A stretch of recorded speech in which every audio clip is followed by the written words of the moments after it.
Hello everyone, a very good morning to all. So आज एक हम केस करेंगे क्रॉनिक अस्थमा। ये पेशेंट को पिछले 15 साल से इसको अस्थमेटिक है and he is taking pump. उसके बाद भी न्यूबलाइज लेने के बाद भी he is not getting relief at all.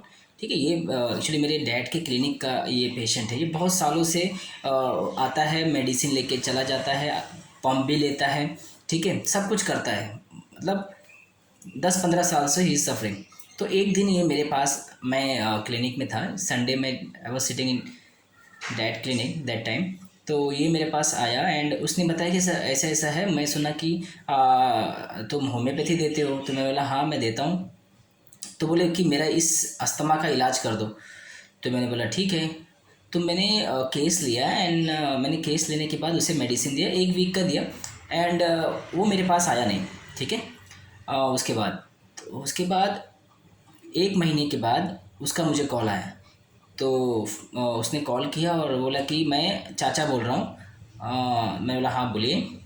सो उसने बोला कि अरे बेटा तुमने वो दवा दिया था उससे थोड़ा रिलीफ हुआ था मुझे, मगर फिर मेरी ये औरत है और इसको अक्ल नहीं है। हाँ, ये मुझे एक आयुर्वेदिक दवा लेके आई और उनको दवा खिलाया मुझे। उसके बाद मेरी इतनी हालत ख़राब हो गई एंड ही स्टार्ट अब्यूजिंग। उसको अब्यूज़ करने लगा अपनी वाइफ को फ़ोन पे ही एंड ही स्टार्ट अब्यूजिंग ज़ोर ज़ोर से कि इसको अक्ल नहीं है। हाँ, he was telling bad words to his wife.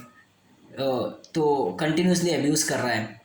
अक्ल नहीं है, मुझे पिला दिया, इसकी वजह से मेरी इतनी हालत ख़राब हो गई कि मुझे 6 दिन एडमिट करना पड़ा हॉस्पिटल में। हॉस्पिटल वाले जवाब दे दिए कि इनका कुछ नहीं हो सकता। बोले इनको घर ले जाओ। हाँ, इसको अक्ल नहीं है, मेरे को ये मरवा देगी, ऐसा कर देगी। हाँ, कंटिन्यूसली अब्यूज़ कर रहा है और उसको कंटिन्यूसली रिप्रोच कर रहा है कि इसकी वजह से ऐसा हो गया। तो बेटा अब तुम्हारी दवा से मुझे थोड़ा रिलीफ हुआ था, अब मैं भूल के भी वो गलत ऐसा काम नहीं करूँगा, मैं इसका एक पैसे का सुनने वाला नहीं हूँ। तुम मुझे दवा दो बस, मुझे ठीक करो, मैं तुम्हारी दवा अब छोड़ूंगा नहीं। अब तुम्हारी दवा तुम जैसा बोलोगे मैं वैसा खाऊंगा। अब मैं भूल के भी, गलती से भी मैं कोई दवा नहीं खाऊंगा। ठीक है, इस तरीके से कंटिन्यूसली वो अब्यूज़ कर रहा है, रिप्रोच कर रहा है अपनी वाइफ को फ़ोन पे ही। एंड उसकी वाइफ उसके बाजू में बैठी है। तो उसकी वाइफ वहाँ से आवाज़ आ रही, अरे ठीक है मुझसे गलती हो गई, तो इसमें क्या हो गया, अभी ठीक है ना, मुझे थोड़ी पता था वो नुकसान। तो वो एक्चुअली उसके अच्छे के लिए सोची होगी एंड शायद कुछ एग्रीवेशन हुआ रहेगा तो उसको एडमिट करना पड़ गया। एंड इतना हो गया कि उसका पूरा फेफड़ा, उसका even he cannot breathe properly. उसकी चलने में सांस, वो पूरा बेड पे आ गया, इवन उतरना चलना उसके लिए बहुत मुश्किल हो गया। वो एक जगह पैक हो गया और हॉस्पिटल से भी उसको बोल दिया कि इसको घर ले जाओ। एंड उसको बात करते करते भी वो, मतलब उसको इतना सांस चढ़ रहा है, फिर भी वो अब्यूज़ तो कर ही रहा है और इतना ज़्यादा अब्यूज़ कर रहा है और रिप्रोच कर रहा है अपनी वाइफ को। तो मैंने बोला ठीक है, मैं दवा देता हूँ। हाँ हाँ बेटा तुम दवा दे दो, तुम्हारी दवा तो अब मैं छोड़ूंगा नहीं, तुमने जैसा बोला है मैं वैसा ही दवा करूँगा अब। और मैं गलत जगह चला गया, मेरे को जाना नहीं चाहिए था, मेरी गलती हो गई, मगर अब बस। और अगेन वापस से गाली देना चाहूँ। ठीक है, ठीक है। सो दिस इज़ द केस और ये मुझे मेडिसिन समझ में आ गई। मैंने बोला ठीक है भेजो, मैं दवा देता हूँ। एंड मैंने उसको 30 का डोज़ दिया एंड 30 का डोज़ देने के बाद मैंने उसको बोला कि मुझे 1 वीक के बाद बताओ। तो 1 वीक के बाद मुझे कॉल आया कि बोले बेटा बहुत बहुत अच्छा आराम है मुझे, पहले से मेरा खांसी कम हो गया, मेरी सांस जो बहुत उखड़ रही थी, चढ़ रही थी, मतलब मेरे को किसी भी दवा से आराम नहीं आ रहा था, मुझे अभी काफ़ी आराम है, मैं पंप भी अभी ले नहीं रहा हूँ, कम कर दिया हूँ और अभी सिर्फ तुम्हारी दवा चल रही है। मैंने बोला ठीक है। तो मैंने बोला 15 दिन में बताइए। 15 दिन के बाद दवा दिया। जो बेड पे पड़ा था वो धीरे धीरे करके अब सीढ़ी से उतरने लगा, पैर में सूजन आ गई थी, हाँ सांस लेने में दिक्कत थी, फेफड़े में थोड़ा पानी था। तो इसकी वजह से क्या हुआ कि वो उसको चलने में दिक्कत हो रही थी। तो 15 दिन में वो जो पिछले 15-20 दिन से वो लेटा हुआ था बेड पे, वो उतर के नीचे आया और फिर धीरे धीरे वॉक करना चालू कर दिया। ठीक है, उसके बाद फिर मैंने बोला कि वापस से 15 दिन के बाद, 1 महीने के बाद देखा तो he is absolutely fine, walking करने लगा, वॉक पे जा रहा है, धीरे धीरे चल रहा है, खांसी कम हो गई, अस्थमेटिक अटैक कम हो गया एंड उसका पूरा का पूरा जो ब्रीथलेस था वो काफ़ी कम हो गया। एंड पंप उसने नहीं लिया, पंप स्टॉप कर दिया था उसी टाइम से। सो 2 महीना हो गया, 3 महीना हो गया, ठीक है। अभी 8-7-8 महीना हो गया, ही इज़ एब्सोल्युटली फाइन। अभी भी आता है, मिलता है मुझे और कभी थोड़ा बहुत होता है तो मैं आके तकलीफ़ बता के जाता है। And 5 time is continue and nothing repetition is there. 30 के बाद मैंने उसको कोई रिपीटेशन नहीं किया, 30 पोटेंसी में मैंने उसे दिया था, तो उसके बाद से उसको ज़रूरत नहीं पड़ी। तो आप देखोगे ये केस में कि देखने वाली बात क्या है कि पेशेंट क्या करता है। ठीक है, उसने क्या बोला कि बेटा मुझसे क्या हो गई, गलती हो गई, मैं अभी गलती से भी वो काम नहीं करूँगा। And he start abusing. उसकी वाइफ ने आयुर्वेदिक दवा ला के पिला दिया, तो उसको लगता है कि वो दवा से इसको पूरा ख़राब कर दिया। एंड वो इतना ज़्यादा ये हो गया है कि तो अपनी वाइफ को अब्यूज़ कर रहा है, गाली दे रहा है। क्यों? उसको लगता है वो इसकी वजह से या इसने मेरे को तकलीफ़ दे दिया वो दवा ला के। तो ये रॉन्ग सफ़र्ड है। एक्चुअली उसका इंटेंशन नहीं था, मगर इसने क्या किया, वो सेंस में उसने रॉन्ग सेंस में ले लिया कि रॉन्ग सफ़र्ड ही इज़। हमारा रूब्रिक्स भी है delusion wrong suffered he is. उसको किसी रॉन्ग चीज़ से, उसको किसी कुछ गलत तरीके से मुझे ऐसा कुछ कर दिया है जिसकी वजह से मेरी तकलीफ़ बढ़ गई है, मेरी तकलीफ़ को मेरे को सफ़र करना पड़ रहा है।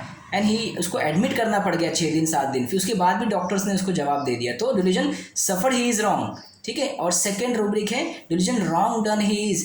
एक रूब्रिक है, आप देखोगे रिप्रोचेस में, डिलीरियम रिप्रोचफुल, बहुत अच्छा रूब्रिक्स है। सिर्फ 2 ही मेडिसिन आप देखोगे इसके अंदर। तो ये डिलीरियम रिप्रोचफुल मतलब कैसा वो अपनी वाइफ को कंटिन्यूसली रिफ्यूज ये कर रहा है, रिप्रोच कर रहा है, कॉन्स्टेंटली अब्यूज़ कर रहा है, अब्यूजिव, डिलीरियम रिप्रोचफुल। ठीक है। और क्या बोल रहा है कि मुझसे गलती हो गई, delusion wrong done he is, मुझसे गलती हो गई। हमारे पास सारे रूब्रिक्स पढ़े, delusion done he is wrong, अब दोबारा मैं वो गलती नहीं करूँगा। मैं एक बार इसकी सुन लिया, दोबारा तो मैं गलती से भी नहीं सुनूंगा। ठीक है। Fear of betrayed. ठीक है। एक बार मैं भोला था, मैं इसके चक्कर में फंस गया। ठीक है। और अब दोबारा मैं वो जाऊंगा ही नहीं वहाँ पे। तू ही दे बेटा, मैं तेरी दवा ही खाऊंगा। अब तू जैसा बोलेगा। Bed remain desire to bed, क्योंकि मेरी दवा से उसको रिलीफ था, वो कंफर्ट था उसके लिए। तो वो कंफर्ट जब उसने बेचारा नेव के चक्कर में, थोड़ा नेव था, सुन लिया, तो मगर उसके बाद उसको सफ़र करना पड़ा। और उसके बाद वो इंटेलिजेंस आ गया उसके अंदर, नहीं अब भूल के भी वो रास्ते में नहीं जाऊंगा। ठीक है। ये जो फीलिंग है, भूल के भी वो रास्ते में नहीं जाऊंगा, नेव बट इंटेलिजेंट। गलती से एक बार धोखा खा गया वो, मगर अब उसके पास इंटेलिजेंट है। हमारे पास एक बहुत अच्छा रूब्रिक है, नेव बट इंटेलिजेंट। मतलब नेव तो है, भोला भी है, फंस जाता है किसी के चक्कर में, मगर जब धोखा खा जाता है तो he is very very cautious about that. वो भूल के भी वो गलती नहीं करेगा। वो हाइसैमस होते हैं, ऐसे पेशेंट हाइसैमस होते हैं। एक बार धोखा खाने के बाद फिर वो बहुत ध्यान से और बहुत तरीके से वो चीज़ देख देख के करते हैं कि वापस से कहीं मुझे धोखा ना दे दे। Fear of being betrayed, delusion wrong done wrong he is, abusive, delirium reproaches, wrong suffered, ये सारे रूब्रिक्स आप देखोगे ये हाइसैमस के हैं। हाइसैमस 30 देने के बाद इज एब्सोल्युटली फाइन। तो हाइसैमस क्या होता है? हाइसैमस अगर एक बार गलती कर दिया, नेव होके या भोला, नेव तो है ही हाइसैमस। ठीक है। एक बार फंस गया, एक बार धोखा खा गया, तो वो क्या, उसके वर्जन ऐसे होते, डॉक्टर साहब एक बार मैंने केला खाया था। देखिए, एक पेशेंट मुझे बोला, एक बार डॉक्टर मेरी ज़िंदगी में, मैं 20 साल पहले की बता रहा हूँ, मैं 20 साल पहले की, मैंने एक केला खाया था। मुझे केला खाने के बाद एंड मुझे थ्रोट इन्फेक्शन इतना हुआ और मेरे को इतना ज़ोर फीवर आया, मैंने अपनी ज़िंदगी में केला खाना छोड़ दिया। मुझे 20 साल हो गए, मैंने कभी केला खाया नहीं। मुझे मालूम पड़ जाता है जो चीज़ से मुझे तकलीफ़ होती है तो वो चीज़ मैं ज़िंदगी में नहीं छूता हूँ। तो ये क्या है? नेव बट इंटेलिजेंट एंड फियर बिट्राइड। उसको लगता है कि एक बार मेरे को इसने गिराया है ना, तो मैं दोबारा वो रास्ते पे नहीं जाऊंगा। ठीक है। क्योंकि वो रास्ता मेरे लिए सही नहीं है, वो रास्ता मेरे लिए गलत था। मैंने जो चूज़ किया था वो गलत प्लेस था, ये गलत चॉइस थी। तो ऐसे एक रूब्रिक भी delusion place wrong place he is, मतलब मैंने कोई ऐसा पाथ चूज़ कर लिया, ऐसा कोई जगह चूज़ कर लिया, ऐसा कोई काम कर दिया जो मेरे लिए सही नहीं था, मगर मैं दोबारा उस रास्ते पे नहीं जाऊंगा क्योंकि मुझे वापस से धोखा खाने का, मुझे धोखा देने का डर है कि वापस से मुझे ये बिट्राइड करेगा। ठीक है। तो फियर ऑफ बीन बिट्राइड और कॉशियस, केयरफुल, ये सारे हाइसैमस है। ठीक है। ऐसे ऐसे पेशेंट आके बोलते हैं। तो मैंने उसे जो केला वाला मैंने एग्जांपल दिया, मैंने उसे हाइसैमस दिया था एंड वो इसके लिए आया था, अपने शायद नी पेन के लिए आया था। तो मैंने उसको दिया और उसका नी पेन उसके बाद ठीक हो गया। तो इस तरीके से हाइसैमस आपके पास आते हैं अलग अलग वैरायटी में। ठीक है। उनको ऐसा लगता है कि वो किसी दूसरे के ज़रिए, दूसरों के या कोई दूसरे मेडिसिन के थ्रू या किसी ने उसके खिला दिया है उसके थ्रू वो सफ़र हो रहे हैं, या उनकी गलतियों की वजह से या उनका सुना इसलिए मैं सफ़र कर रहा हूँ। ये सब रॉन्ग सफ़र की फीलिंग है। इस तरीके से पेशेंट आपके सामने, मैंने बहुत सारे हाईएसएमएस के केस आपको पहले भी शेयर किए हैं, ये भी एक जो मैंने बताया है, ठीक है। इसकी वाइफ का इंटेंशन तो एकदम सही था, उसको बेचारी को तो ठीक करना था, मगर अब उसको क्या पता इसका पति हाईएसएमएस है, ठीक है। तो एंड वो बेचारी से आयुर्वेदिक काम नहीं की, कुछ तो पता नहीं क्या प्रॉब्लम हुआ, एंड उसके बाद उसकी तकलीफ इतनी बढ़ गई कि उसको एडमिट करना पड़ गया। डॉक्टर ने भी उसको बोला कि इसको ले जाओ घर पे, सरकारी हॉस्पिटल में एडमिट किए थे तुम, बस हो गया, बोले इसको दवा खिलाओ, जितना दिन चलेंगे, अभी इनका फेफड़ा बराबर काम नहीं कर रहा है, ऐसा उनको बोल के घर भेज दिया। तो उसके बाद मुझे कॉल आया, ठीक है। तो मैंने उन्हें हाईएसएमएस दिया, और हाईएसएमएस देने के बाद उनका जो फेफड़ा था फिर से काम करने लगा, and he is absolutely fine. वो अभी वॉक कर रहे हैं, घूम रहे हैं, ठीक है, अभी भी जिंदा है। तो ऐसा कुछ भी नहीं है, ठीक है। मेडिसिन परफेक्ट रहेगी, पेशेंट एब्सोल्युटली फाइन हो जाता है, कोई, ठीक है। हमारी होम्योपैथी में इतना पावर है कि पेशेंट को किसी भी स्टेट से निकाल के बाहर कर सकता है, किसी भी थ्रेटनिंग स्टेट से निकाल के हेल्दी स्टेट में ला सकते हैं, तो सिमिलिमम मेडिसिन देने के बाद। So this is a total picture of हाईएसएमएस, ठीक है। तो नेक्स्ट वीडियो में हम जल्दी मिलेंगे। Thank you so much.